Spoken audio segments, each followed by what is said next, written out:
So I finished up a couple of my projects here recently, and I say a couple because it's a bust and the figure itself, which I've kind of gotten in a habit of starting to do here recently. And I'm leaning on the table as usual and shaking the camera, so my apologies. But here is the bust that I recently have completed. And as much as I hate green, I think this turned out pretty good. It's okay. Now, obviously, I am not a painter like most people that put their stuff on you. You can watch people painting, and there are phenomenal artists out there. I'm not one of them. But again, all of my stuff is for me. I'm not putting any of this stuff out for any other reason than it's part of my hobby. So it's just for me. But there he is, and he's got his coat of varnish on him, and he's finished. I think I pulled off the eyes pretty good on this one. I gave him blue eyes, like human eyes, just because I thought they'd be weird, and it'd give him a little bit different look to him instead of reptilian eyes. So I thought that turned out pretty good, and I actually got them in there pretty. Usually I get some eyes that are kind of wonky. I've shown eyes on this thing back here in the back before. I'm not going to show that again because I think that's cruel and unusual torture. But overall, I'm really happy with how this guy turned out. So I actually got a lot of stuff. It's not showing that well on the camera, but there's actually a lot of, you can kind of see a little bit there. When I look at it here, I can actually see much more going on than what I'm seeing on the screen, because there's all kinds of showing up a little bit there, but still not much. His neck is showing really good. I'm really proud of that part. That turned out really well. Originally, I'm really happy with the way these horns turned out. And originally, when I first started painting this, I was working on this back scale section. I have real dark green in here. And as I was painting, I just pulled a huge swath of dark green right down through his face, covered up everything that I'd originally done. So if you look in there, there's still a lot of dark green in the recesses, because I really had to work to fix his face because I completely screwed it up. Originally, I was trying to do NMM, or non-metallic metal, NMM, on all of the pauldrons and his knuckle guards, and this piece here, and some of these here, the little rings. Oh, I completely forgot. He's got a ring in his nose, and I didn't even paint it. I'm going to have to put some paint on that. I completely forgot about it. I remembered on this one, which this is the other piece. It's the full what's the word I'm looking for? The full size of the character, basically. That's why I'm doing the bust, because the bust really shows a lot more detail than just the regular character. So I can knock out a bunch more stuff in this one, whereas in this one, it's just, even at 75 millimeter, it's just too small for me to really get the good detail in there that I'm looking to get. So overall, I'm pretty happy with these. They turned out pretty good. I thought about putting a lot of different colors into this, but ultimately, I think it turned out pretty good. So I'm happy with how that turned out. So those ones are done. Those are going to go over on the shelf. They're both varnished. I'm pretty happy with those. The thing that I was happiest most about was the little bit of gore, little blood trickles going on here that turned out pretty good. This one actually turned out a little bit better. Got some stuff going on in his, all through here, because he's got a cut here and a cut over here, and then this one across his chest or his stomach. I thought those turned out pretty good. Pretty happy with that. So anyway, 2 more projects done. I'm trying to complete projects. And honestly, right now, my table over there behind the camera. It's actually, I'm getting to where I can actually see the tabletop itself, which is crazy. I still have a lot of stuff right here, but I'm slowly working my way through it. And one of the reasons why I can actually see the tabletop is because I've pulled these two models here, and I think these are going to be my next two projects. So this one here, I haven't completed. I've been sitting here trying to think this morning of how I'm going to go about what color scheme. So originally I was going to do red throughout all of the clothing on this figure, and then do like browns and whatnot in the wings. But after this morning, I decided I think my main color scheme is going to be blue on this. So blue clothing, some silver or gold armor pieces, like on the shoulder pauldrons up there, around the waistline, things of that nature. And also one thing I decided to do, I found something online looking through images. Let me see if I can pull it up real quick.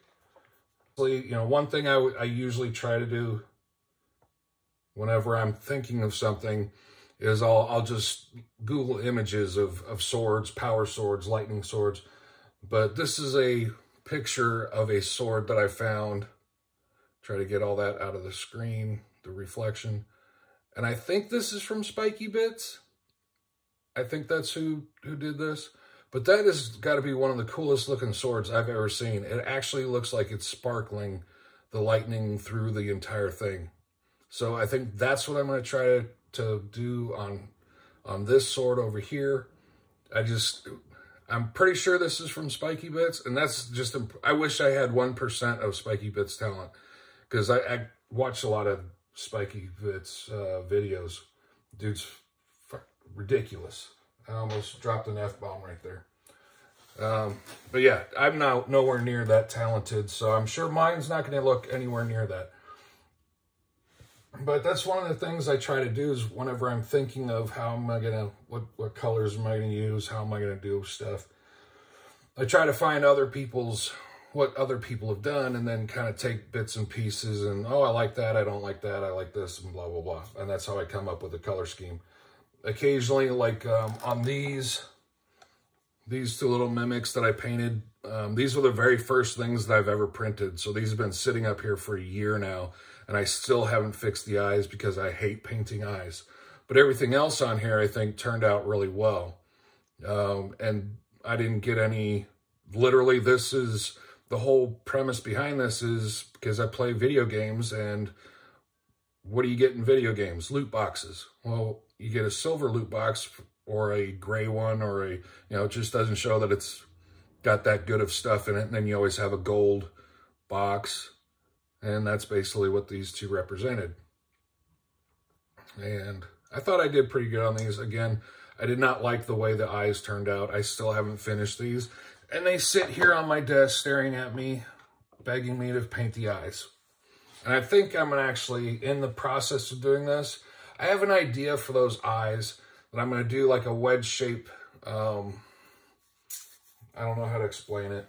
Basically, the eye is going to be there, and I'm going to have a black wedge coming down from the top, and then red on one side and orange on the other, and then try to blend them in the middle. I think that's how I'm going to end up doing those. But I haven't gotten those colors on my palette, and if I do have the colors on my palette, I forget to do it. Happens all the time. Imagine that. I've said I have memory issues over and over and over, which I do. So anyway, so that one's going to kick off today, and I'm going to get the base here done as well. Looks like there's a lot of rock here. I've got a lot of cloud or dust debris, as if this figure just descended and came to the ground, and all this dust is being kicked up, or they flapped their wings and flipped up the dust or whatever. So, and the only thing that I don't like about this is there's only one connection point, and it's this little footprint right here. So I can't tell, I haven't been able to figure out yet if the tips of the wings actually are supported over here. I'm going to assume that they are. but literally it's just that 1 foot. Well, there's two actually, 1 foot there and 1 foot there. So that's all that's going to be sitting on this base. That's I'm a little bit worried about that. Whether or not that's going to be a very stable connecting point once I get this done. So we'll find out. But then the next one that I'm going to work on is this guy as well. I had this actually already glued down. And as I was messing with it this morning, it just popped off. And what's weird is I have glue on both of these feet. There's glue here, but there's absolutely no glue on this side, nor is where the tail is at. So I'm glad it popped off easily and nice. Didn't break, nothing broke. But as I was filing, no matter how many times I clean a print, I could spend hours and hours and hours cleaning a print, and it never fails. As soon as I prime it, I find it's like the everything I cleaned up just was like, nope, you didn't clean anything. Even right now, they're underneath these claws. I have worked on these claws just this morning for an hour, and I'm still finding stuff. I don't understand that. That I just worked on these, and there's stuff there still. That is so annoying. What kills me is I watch a lot of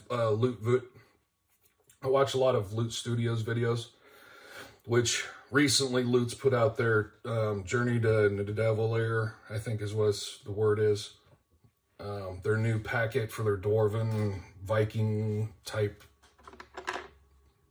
I don't know how to explain that. But they got a whole new... Last year they did Viking Valhalla stuff. This year it's Nidavellir and it's all dwarf based.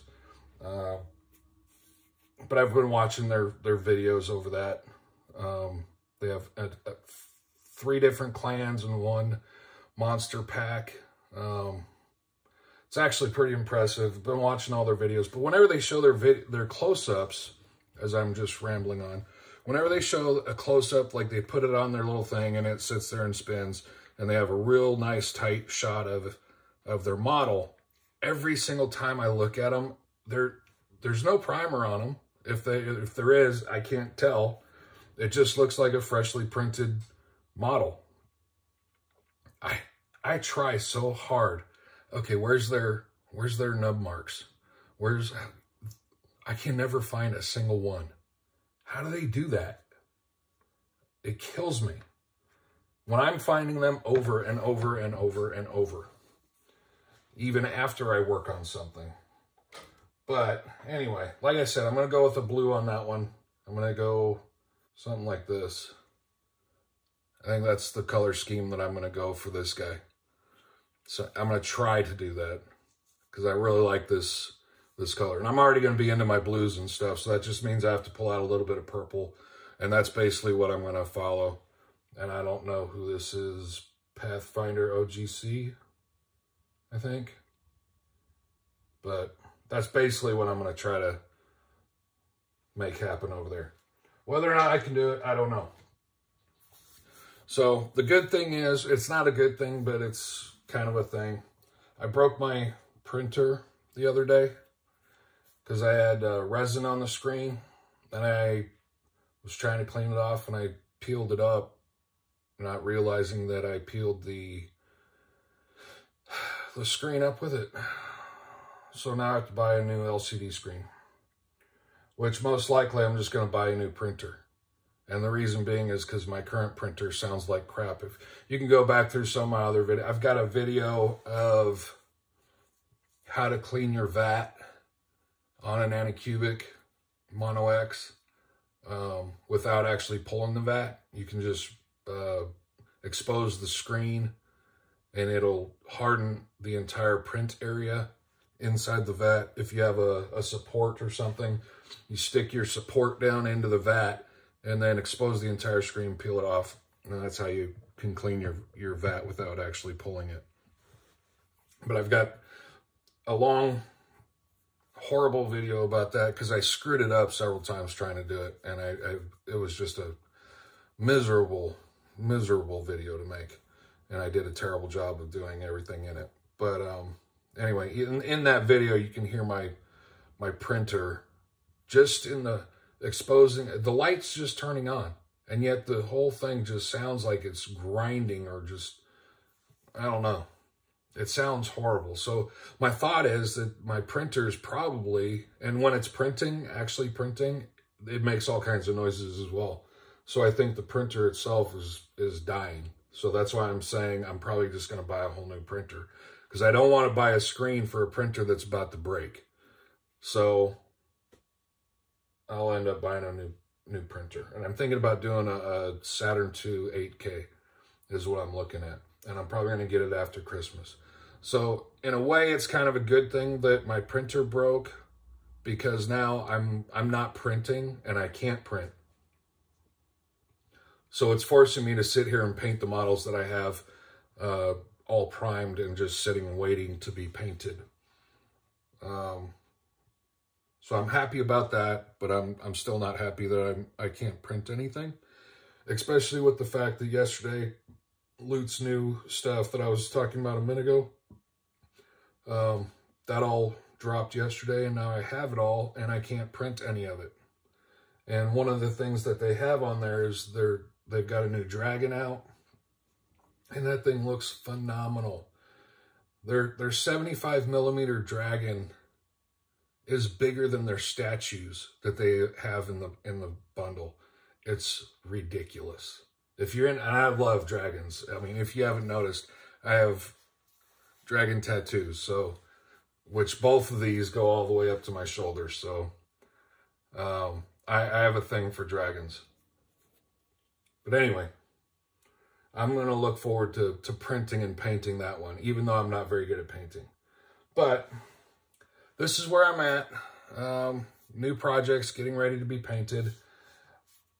Let me know if you guys, if anybody uses Pro-Acryl, and if you went from Army Painter to Pro-Acryl. Everything I prime, I use rattle cans, and it's black and white Army Painter primer.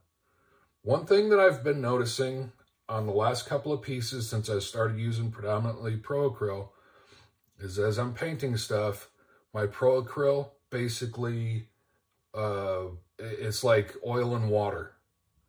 As I put a coat of paint across there, I can just watch that Pro-Acryl evaporate off of the piece. And I don't know if Pro-Acryl doesn't work well with Army Painter. I don't know. It's crazy to me how some of the stuff, or is it the fact that I've got too much primer on there? That might be it too. So I don't know. One of the reasons why I've got a lot of, I mean, you can see I've primed this. I did black and then I did white. Now, one of the things that I did was when I first started using speed paints, I noticed that if I had too much black, my speed paint it'd still be black. It wouldn't cover at all on black parts. And so I started putting more white to get my speed paint to show up. And so that's why I have heavy coats of white on a lot of my stuff. And now that I'm switching away from Army Painter and picking up on Pro-Acryl, I think that's screwed me on a lot of my pieces. So what I may end up have to do, and I kind of did a little bit on these last two pieces, all this green, this is speed paint. Orc skin is what a lot of that is. It's between that and Absolution green. So my darker green areas is this one, and then the lighter is the orc skin. And it covered just fine. I still use hardened leather, which I will always use hardened leather for anything leather. It's the best looking leather I've ever found, as far as which you can clearly see. That looks And I've spoken about this in the past, that actually looks like leather once it's on there. And that's what raw leather looks like. So, but I don't know. Maybe it's that. Maybe I need to just finish all these pieces that I have still yet to paint with my other stuff and wait, find something else with my Pro Acryl once I get a new printer and get a different primer. I don't know. I'll start doing some experiments with it here at the beginning of next year, probably, once I start printing again.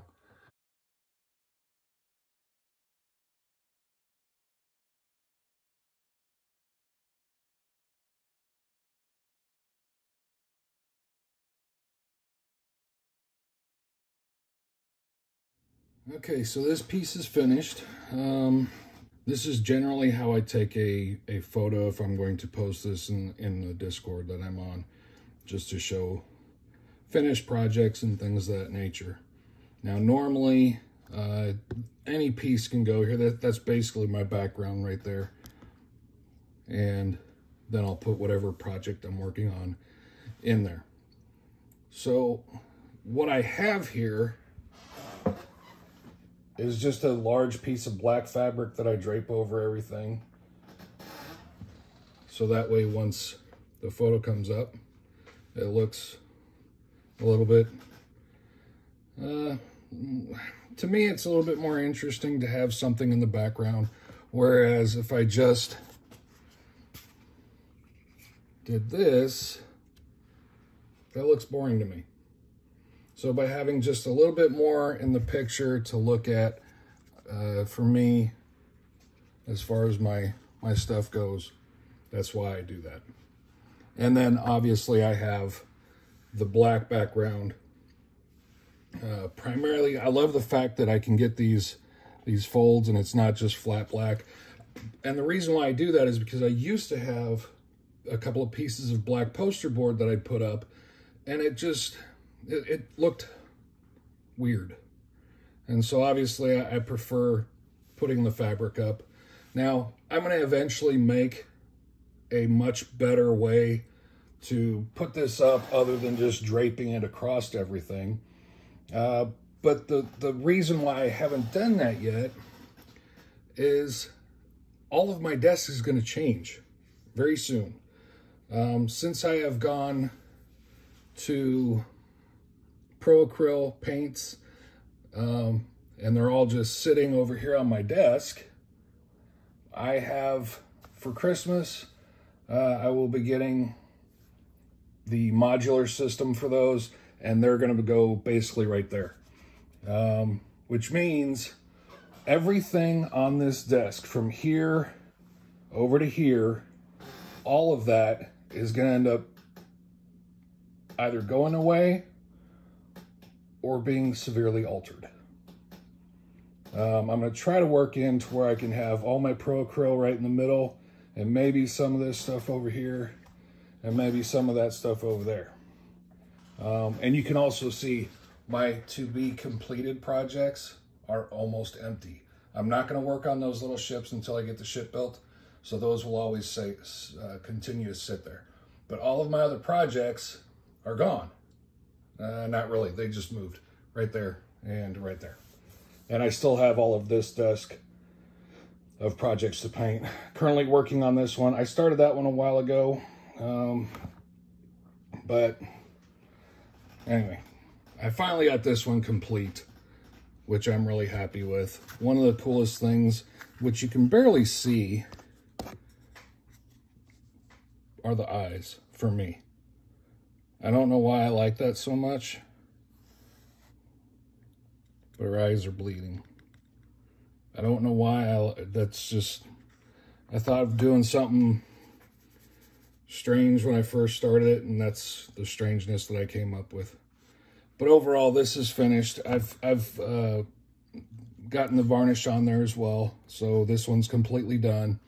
It was over on the shelf. And it was completely done, so I'm really happy with how it came out. So anyway, that's it. Like I said, I'm starting the Glabber Zoo. Currently working on him. Get this one out of the way. This guy's going to be the next one. So I've already put some black on him. I put a base coat on his face already. But I've been working on all those horns and spikes and spiky bits. So I sat down this morning and was gonna not really do much, but then I decided, you know what? I feel like painting. So it's 1:25 in the afternoon, Christmas Eve, and this is what I'm spending my time doing because my wife is on the road to St. Louis to visit her mom because everybody's gotten sick. So I think our Christmas is basically canceled because everybody's sick. Not COVID sick, just flu and cold and whatnot. So anyway, I think that's it. And there it is. This is where it's, I'll show you guys where it's at. This is its little spot it's going to live in for now. Right over there.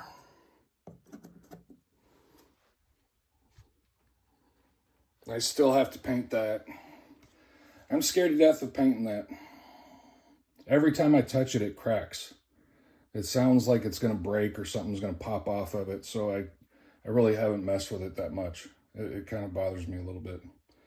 But my shelf is, I'm running out of space already. All of this space is filling up very quickly. Those are all my prints.